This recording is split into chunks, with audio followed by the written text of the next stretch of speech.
Bring you back now to our top story this morning, the devastating school shooting in Madison, Wisconsin, where 2 people were killed when the 15-year-old suspect opened fire inside the school. At least 6 other people were taken to the hospital, including 2 students with life-threatening injuries. The alleged shooter took her own life.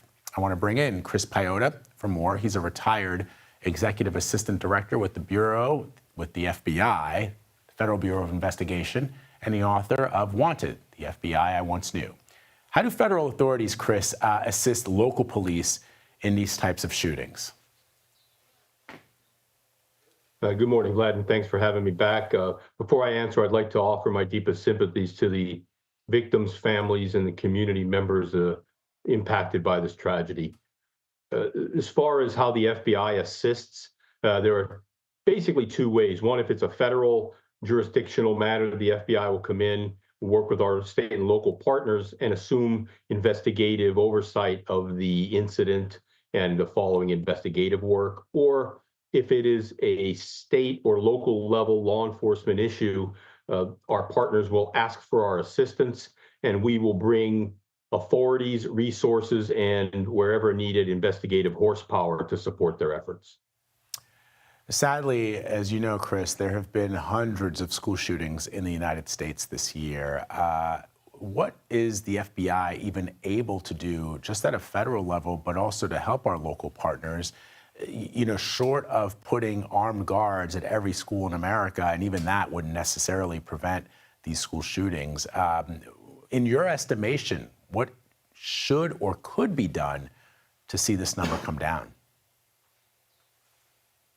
Well, the FBI and its law enforcement partners work closely together to provide training, awareness, and resources for the community members, the schools, the students, the teachers.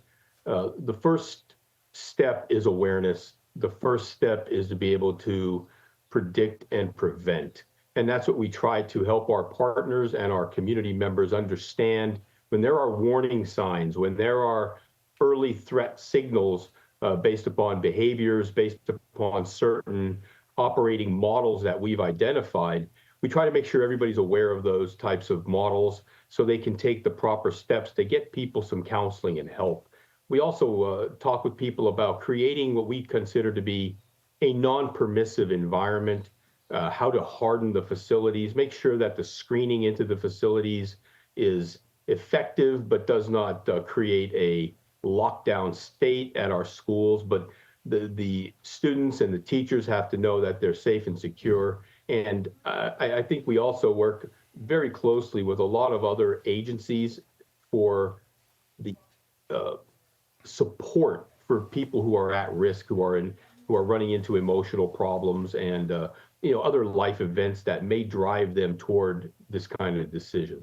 Chris, really quickly before I let you go, and correct me if I'm wrong, I believe the tracking of weapons is perhaps more in the purview of the ATF, but we're in a country right now where people are angry about who gets to use what type of bathroom, and you see less anger about the number of mass shootings in this country, and part of that has to do with access to weapons. How does the FBI track the number of weapons that Americans own? And I don't mean in a way to take those weapons away from them, but just to understand the circulation of those weapons in communities. Well, the FBI maintains the nation's background check central repository for information at our Criminal Justice Information Services Division in West Virginia.